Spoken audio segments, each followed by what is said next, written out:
In a big, beautiful jungle, there lived two very special friends, a tiny ant named Tina and a huge elephant named Eddy. Tina was small but very strong. Every day, she worked hard, carrying food 10 times her size. One sunny morning, Eddy saw her struggling with a big grain of rice. He smiled kindly and said, "Hey there, little one. Need a hand?" Tina shook her head and replied, "Oh, thank you, Eddy, but I can do it myself. I just need a little more time."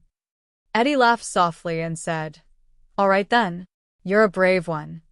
And he walked away, still smiling. A few days later, dark clouds covered the sky. The wind howled, and rain poured down. The river grew wild and muddy.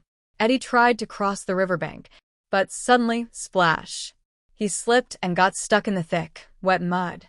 He trumpeted loudly, "Help! Somebody help me!" From her tiny anthill nearby, Tina heard his cry. "Oh no," she gasped.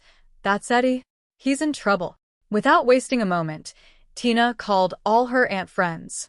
Hundreds of them marched together through the rain to help. When they reached the river, the ants quickly got to work. They tied long blades of grass together to make a strong, stretchy rope. Then they threw one end toward Eddy and shouted, "Grab it with your trunk." Eddy wrapped his trunk tightly around the rope. And then, all the ants began to pull.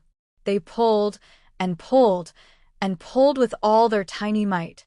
"Heave-ho! Heave-ho!" they chanted together. Slowly and with great effort, Eddy began to rise out of the mud. With one last big pull, pop, he was free. Eddy was so happy. He trumpeted loudly and sprayed water high into the air. He looked down at Tina and said, "Thank you, Tina. You and your friends saved me." Tina smiled proudly. "See, Eddy? Even the smallest can help the biggest." From that day on, Eddy and Tina became best friends. Eddy helped the ants carry big, heavy things, and Tina reminded him to step carefully near their tiny homes. They laughed, worked, and played together every day. And so, in the jungle, everyone learned a wonderful lesson, that no one is too small to make a big difference. Because when we are kind and work together, even the biggest problems can become very, very small. Thanks for listening, friends. Don't forget to like, share, and subscribe for more jungle stories.